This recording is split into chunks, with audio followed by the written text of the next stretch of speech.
فيهم ليه حكاية في الطيارة، كل واحد فيهم ليه اختبار، كل واحد فيهم ليه طلبات، كل واحد فيهم عنده حاجات كتير يشكر عليها.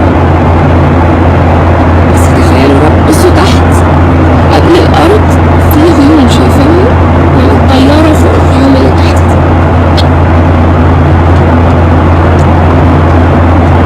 يمكن كل حد بيسمعني عارف الكلام اللي أنا بقوله ده مش غريب يعني. إيه يعني طيارات يعني؟ هي الفكرة في إنه يا مسكين يلي بتقول إنه الساينس والعلم بيقولوا إنه مفيش إله، أو أنت يا مسكين يلي بتقول إنه حياتي لما تخلص كإنسان ممكن أتحول وأدخل في جسد حيوان وأبقى كلب وقطة وحمار وهكذا الحياة مستمرة. ما أقصدش أشتم، بس حقيقي اللي بيشوف كل ده وفاكر نفسه بعد ما هيكون إنسان هيبقى كلب أو حمار، فهو غالبا دلوقتي يعتبر مش إنسان. مش عايزة أكررها. It's just amazing. There is no power، ولا قوة ولا علم ولا قدرات ولا أي حاجة تقول إنه ينفع اللي احنا شايفينه ده يبقى وراء أي حاجة غير إله عظيم. مش بس إله عظيم، ده احنا كل ما بنتقدم وبنتطور بننكر ربنا أكتر وبنثبت عدم وجوده أكتر. ومن الأفلام اللي مؤخرا I turn it on at home يعني at least once or twice a week. الجزء الأول والتاني من God is not dead.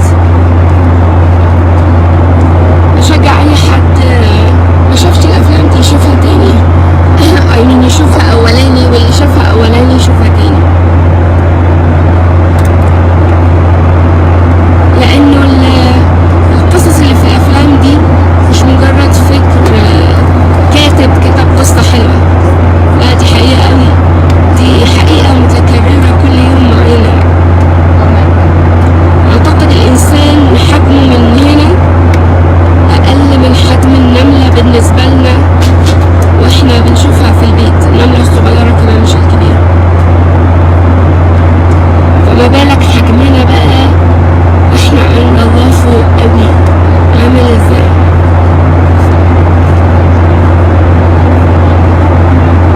يا رب يسوع، بس من فضلك انا عارفة وكتير قوي بحس وبشارك مع الناس واقول انت مستحملنا ازاي يا رب، بس اتركها هذه الصلاة ايضا، استحملنا كمان شوية. عارفة انك انت بتدور عن فتيلة مدخنة لا تطفئ، وبتتلكك لأي حد فيه بصيص نور وأمل عشان يعرفك وتقول له أيوة ابني تعالى خلاص عديت. يا ريت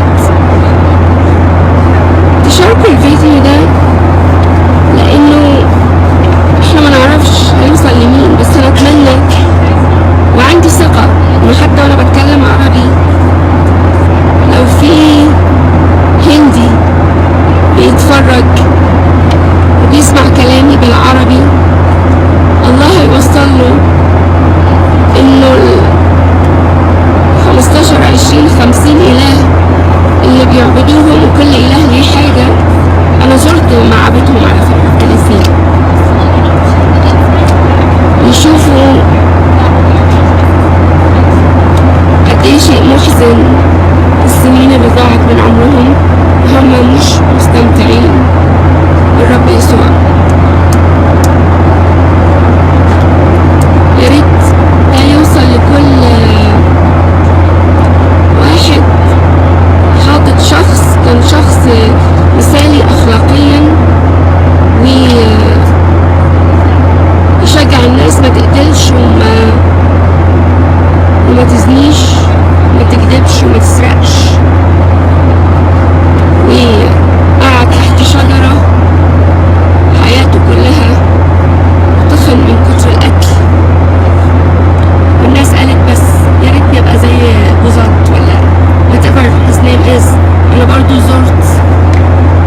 اللي بيتعبدوا فيها الناس دي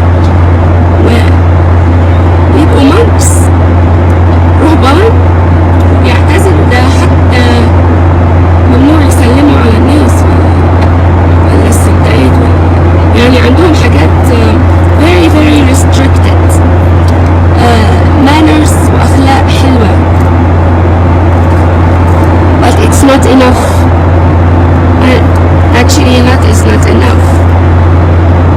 It doesn't count at all. كان في حد بيناقشني من كام يوم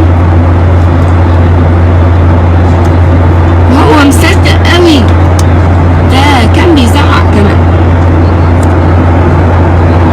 انه كان بيناقشني يعني بيقول لي يعني انت بتقولي ان الشخص الهندي المحترم المؤدب اللي ليه عطاء اللي مش هيروح الملكوت؟ بقول له يا اخويا من اول المناقشه كده، ما انت لا هتصدق يسوع في كل حاجه لا مش هتصدقه خالص. فلما يسوع يقولك ان هو هيسامحك على اي خطية تتوب عنها وتعترف بيها، انت مصدق الكلام ده؟ طبعا كلنا مصدقين. اي حد سمعني دلوقتي من المؤمنين والمسيحيين كلنا مصدقين انه مهما كانت خطيتي، لو قتل لو سرقة لو زنا وتوبت واعترفت الله هيسامحني، صح؟ معلش تجاوبوا معايا وحسوني انه حد بيرد عليا عشان عايزه اقول حاجه بعيدة.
مصدقين انه اي خطية عندك او عندك مهما كانت، لو رحت يسوع قلت له وتبت واعترفت واتناولت بعد الاعتراف انه الخطية دي اتمسحت،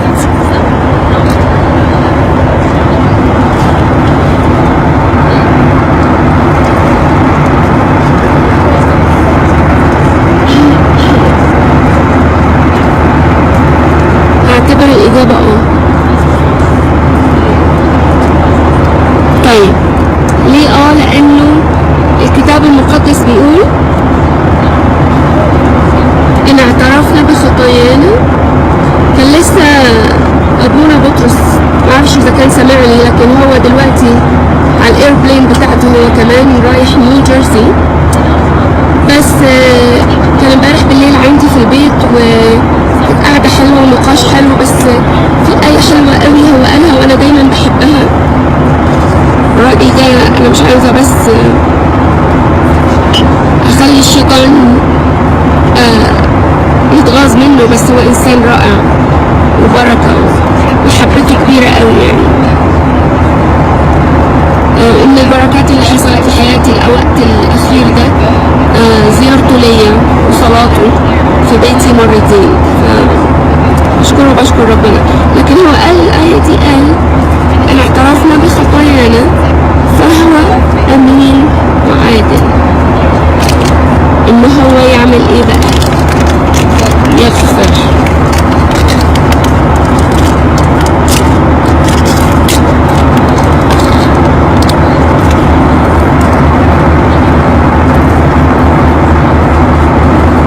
الشبكة ضعيفة شوية.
ياما درسنا الكتاب مع بعض، طلعنا رحلات مع بعض.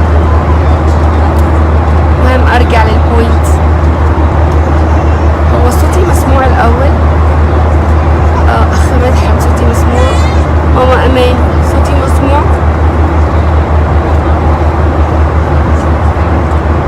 قوليلي حبيبتي لو صوتي مسموع، لاني حاطه البيت اون فمش عارفه.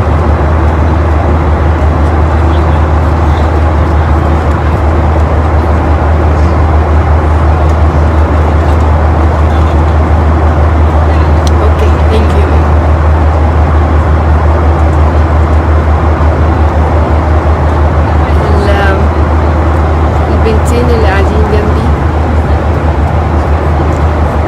كانوا بيسألوني انت مين؟ احنا شفناكي قبل كده، وانت اللي عندك لوكيميا. كنت لسه في الفيديو اللي قبل ده بقول لكم انا بتكلم عربي بس عندي ثقة ان الله ممكن يخلي واحد هندي يفهمني، وهو نفس اليوم ربنا اثبتها يعني. المهم الحوار دار ما بيننا، كان في دموع حلوة منهم، لكن عايزة اقول انه اللي انا شاركته معاهم انه كان في وقت انا رحت فيه لربنا وقلت له انا عارفة انك عايزني شبهك. فاكرة كويس قوي، فاكرة كنت حتى دخلت الهيكل بتاع من ناحية الفيميلز، وانا دايما كنت بدخل هناك، ده مكاني يعني. فدخلت و قلت له كده، وانا ده اللي شاركته معاهم. قلت له يا رب انا عارفة انك عايز اني اكون شبهك، وانا عارفة انك مستني اني اشتغل على ده، بس انا لقيت ربنا بيقولي حاجة تانية، بيقولي يعني عايزك تكوني شبهي صح، لكن تشتغلي على ده مش دايما صح. ده اللي كان احساس جوايا، وبناء على الاحساس ده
عمليات السنتين اللي فاتوا، ووريتهم صور على التليفون وكده.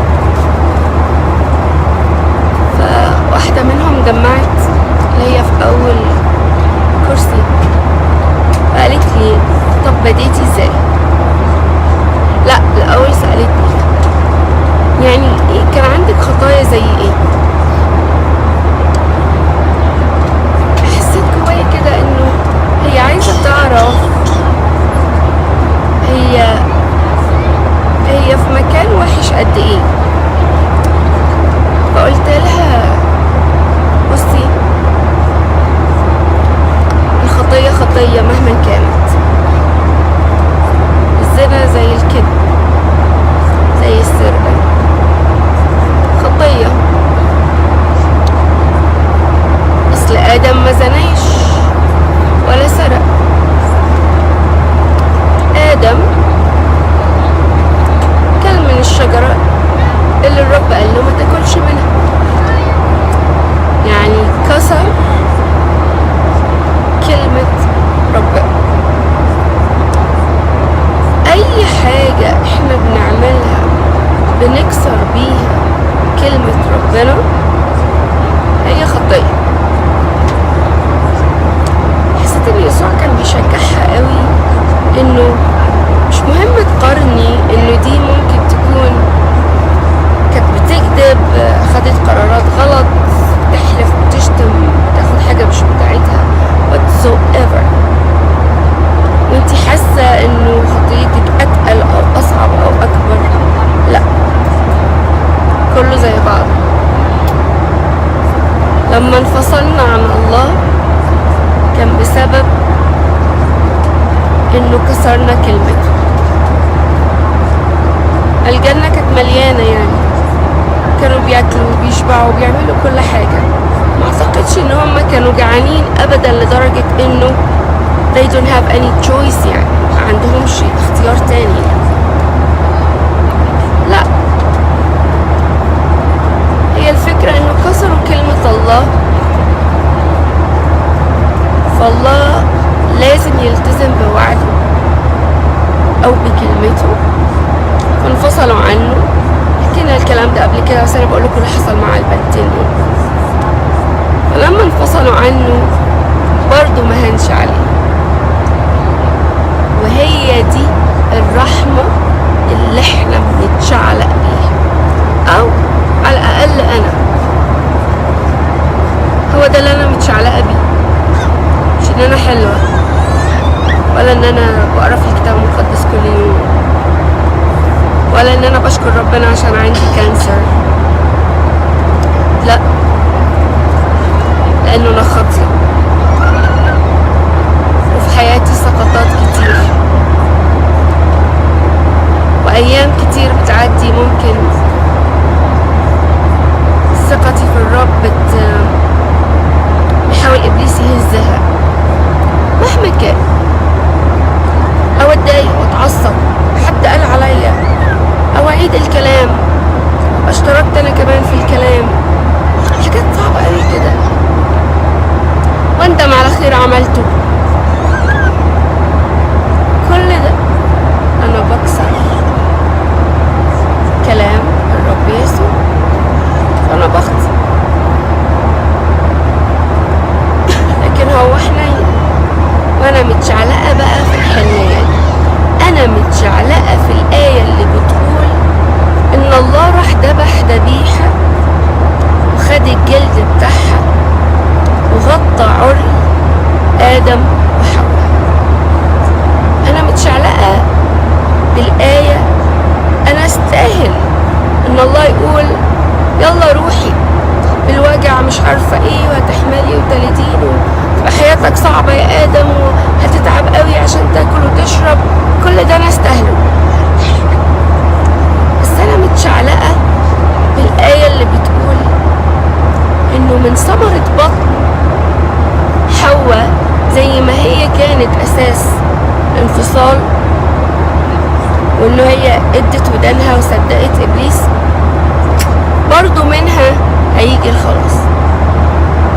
انا مصدقة في الحلم، تعالوا كلنا نصدق في الحلم، مصدق انه ربنا حلو وانا وحشة، انه مسكر وانا مرة،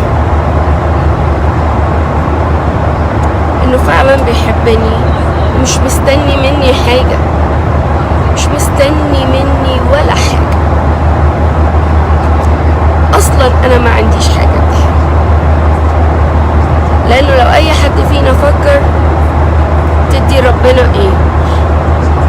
فلوس تساعد ناس كتير؟ تمام، يبقى السؤال جبت الفلوس دي منين؟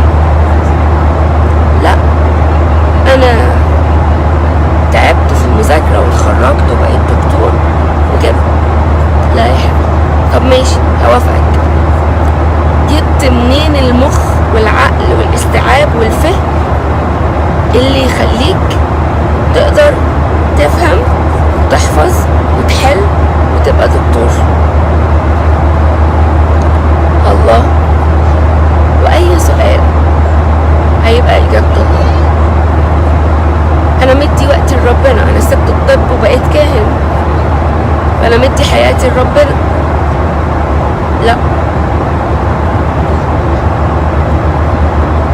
حياتك تديها لربنا. كلمة حياتي انا معترضة عليها، انا شخصيا انا ما عنديش حياة.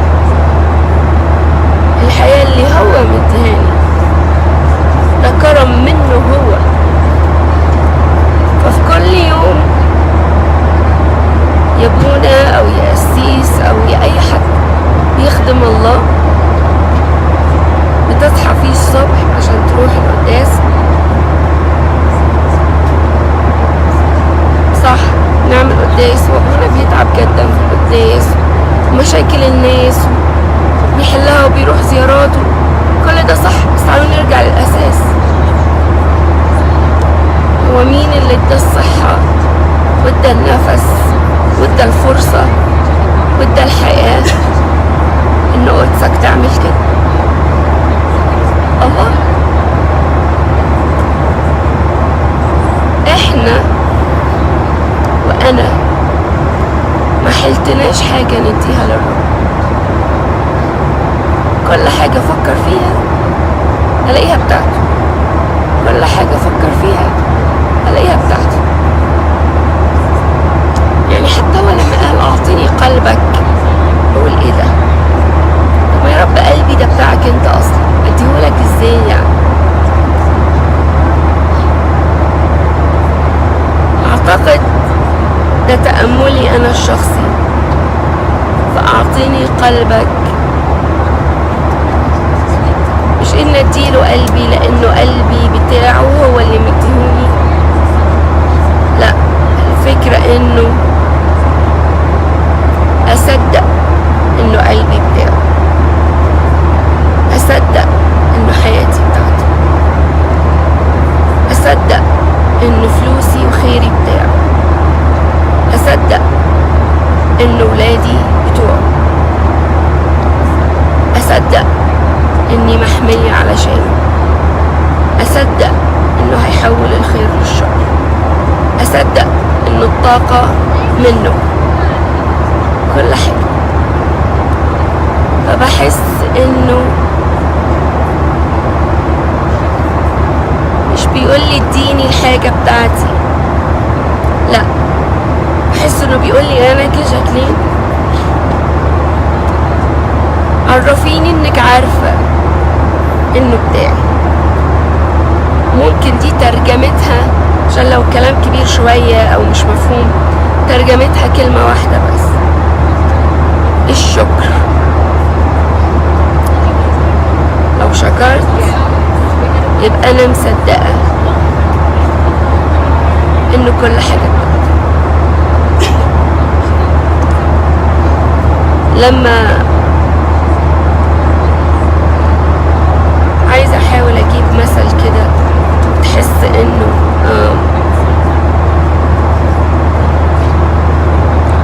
تحس انه ايه ده يعني، انا ليه او حاجة تحس انه ملهاش معنى انك تشكر، لانه ده طبيعي ان هو يحصل، هو ده زي ما انا قلت قبل كده انه عمري ما شكرت على كوباية المية اصلا. ربنا خلقنا وخلق بقنا عشان نشرب مية، 75% من جسدنا مية. لما اتمنعت عن المية 8 اشهر عرفت اني لازم اشرب. نرجع تاني لموضوعنا مع البنتين دول ثواني.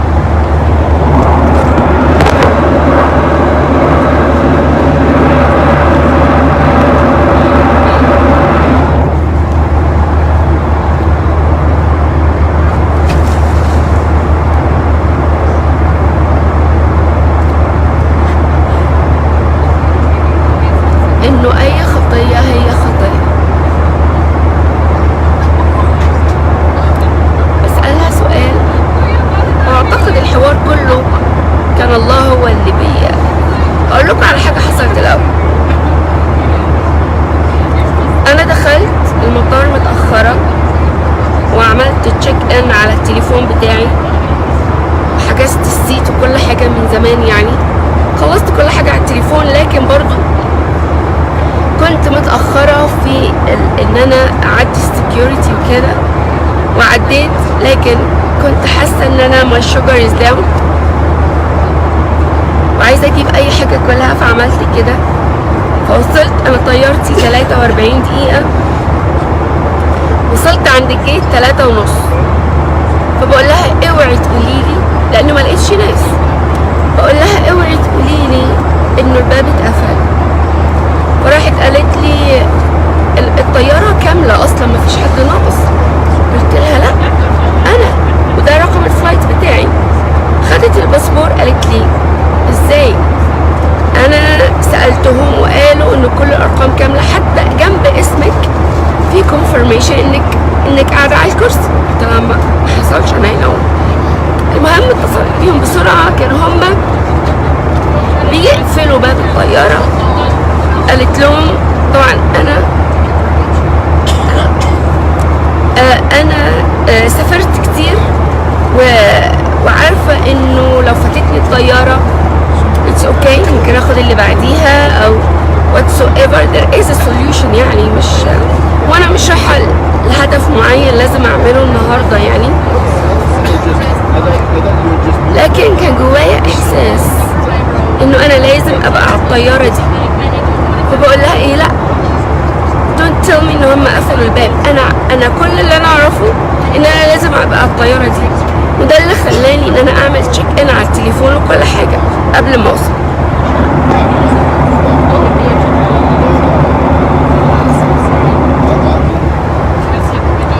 معلش ببعدكوا عشان اشرب حاجة عشان زوري وكلام.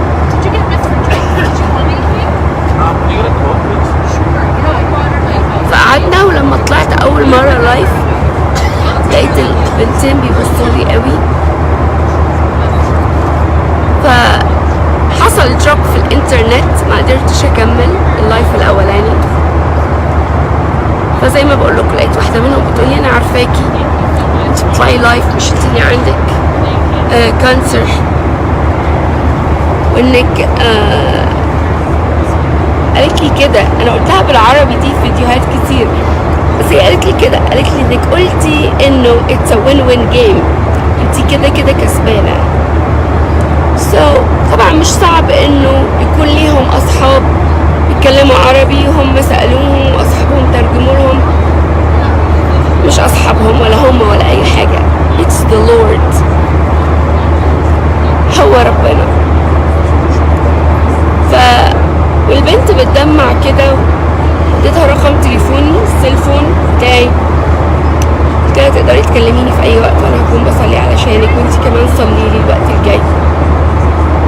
فبقول لها انه انا بآمن انه مفيش صدفة، حصل معايا كذا كذا كذا كذا.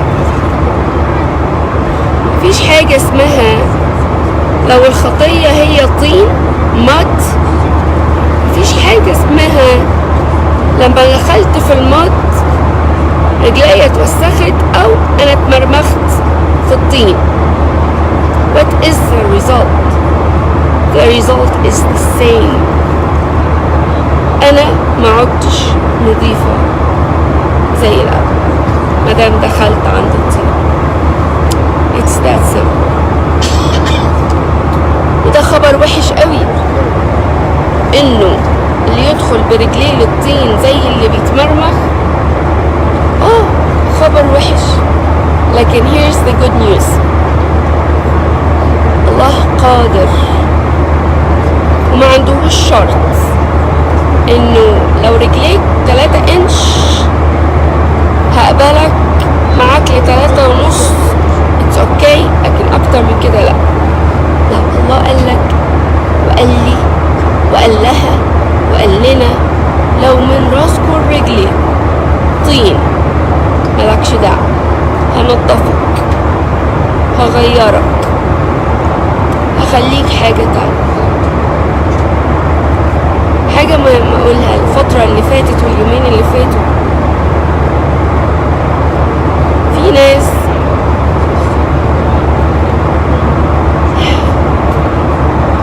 فاهميني غلط، ممكن اكون انا اللي اعصرتهم، معرفش، لكن جالهم احساس هما بيحبوني وبيخافوا عليا قوي. جالهم احساس ان انا ممكن يكون عندي مجد باطل، وانا مين علشان اتكلم مع الناس عن ربنا؟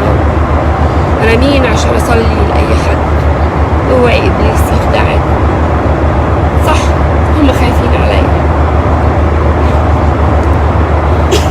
لكن يمكن ابليس مش بيخليهم يسمعوا حاجة مهمة قوي في كل مرة انا بطلع فيها لايف.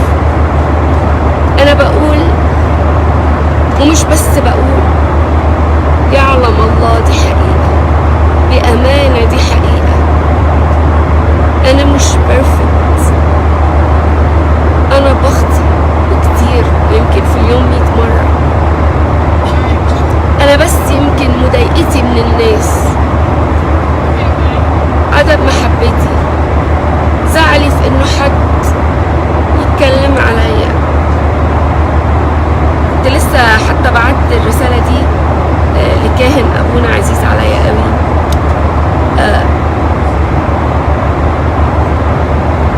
قلت له انا حاسه ان انا حتى عشان كده انا شلت الفيديو اللي كنت بتكلم فيه عن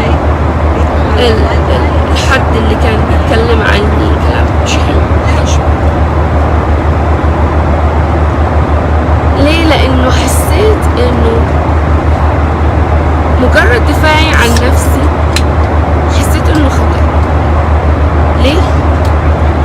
لانه انا لما اتكلم واقول الكلام ده غلط ومش صح، يعني انا مش اللي بيتقال ده. طب ده انا سيدي والهي تاج راسي اللي انا عبدته لما اتقال عليه اللي اتقال ظلم ولم يفتح فاه. فلما انا افتح بقي لما انا فاكره ان انا احسن منه، وحاشا طبعا. فهو قعدت متعكنينه يومين وزعلانه من انه بيتقال كلام ظلم. طلعت وعملت فيديو ومعرفش ان انا زعلي من الفيديو كل ده اصلا خطأ. هو لما قال ظلم ولم يفتح فاه كان قصده ايه؟ يعني كان قصده يتواضع ويتباهى، ولا كان قصده يقول لنا be quiet؟ عندي حبيبتي اختي جميلة قوي، اخويا مش هقول اسمائهم لحد ما اتأكد ان هم عندهم استعداد ان انا ابقى بقول اسمائهم، بس اخويا راجل حلو قوي، مؤمن جميل، شماس معروف في الكنيسة وخادم حلو قوي. قال لي كده: جاكلين مالك سدي ودانك، ملكيش دعوة باللي بيتقال. صح، انا مين انا علشان كلمة توجعني؟ انا مين انا عشان اقول اللي بيتقال غلط ومش صح؟ انا مين انا علشان اقول فهمني غلط؟ انا ولا حاجة. يسوع اللي هو ربنا اللي خلقني وخلق اللي بيتكلم وخلق الحلو وخلق القريب منه قوي والبعيد عنه شوية شوية والبعيد خالص، اتقال عليه. فلقيت نفسي امبارح بالليل بدل ما كنت بصلي واقول له ليه بيحصل كده وانا مش فاهمة زعلانة، لقيت نفسي بقول له انا اسفة، انا اسفة، انا وحشة قوي، انا ازاي افتكرت ان انا احسن منك. من هنا وطالع اي حاجة هسمعها حتى من اقرب الناس ليا، حتى من حد زي امي او حد زي ابويا، مش هحاول اقول انت فاهم غلط وانت فاهمة غلط. I need to close up my mouth واسكت. ده مش شغلي، ده مش شغلي. انا شغلي لما اسمع الله بيقول لي حاجة اعملها وانا ساكت، ماليش دعوة. فيلبس الله قال له فجأة كده، هو كان رايح مشوار تاني خالص. كندا it's snowing، تلج. بصي كانت الدنيا ساقعة، it was hot، الدنيا حر. هنا it's snow everywhere. المنظر رائع صراحة. I feel like Christmas spirit. اللي في الأرض ده كله بيوت على فكرة، بس هي باينة إن هي يعني لا بيوت I think كبيرة كمان or complex كامل.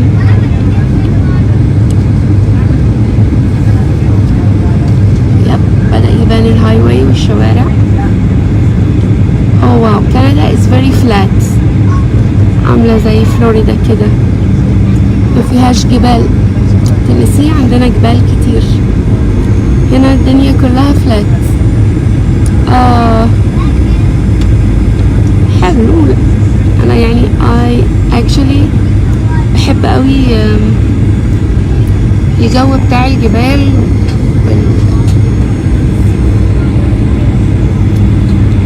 بحس انه عامل زي ضربات القلب كده، ارتفاع وانخفاض، يعني في حياة.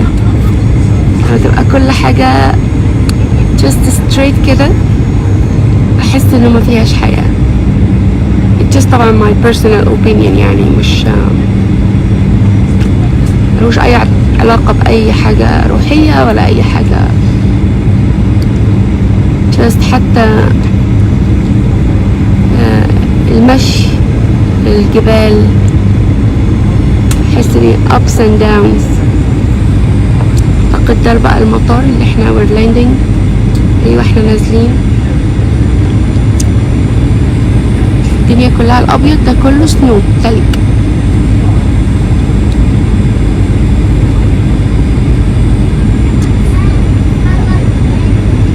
بشكر كل حد صلى. يا رب يا يسوع انا بشكرك انه اكيد انا هنا لانه انت عاوزني ابقى هنا. شكرا انه حفظتنا، شكرا انه حميتنا يا رب كلنا لحد ما وصلنا.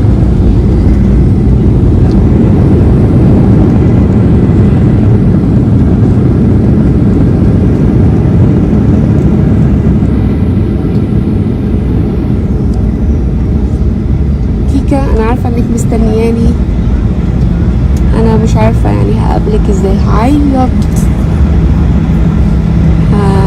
هعيط من الفرحه طبعا.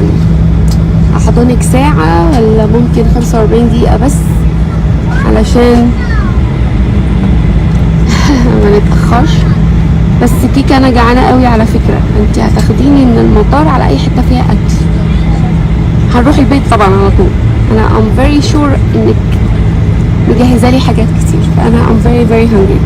هو انا شويه بقى على الفاضي، يعني بقول ان انا جعانه في الاخر ما باكلش حبه صغيرين قوي يعني.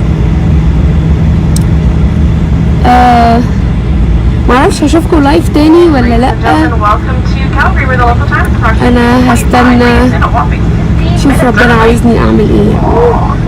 صلولي ربنا يبارك.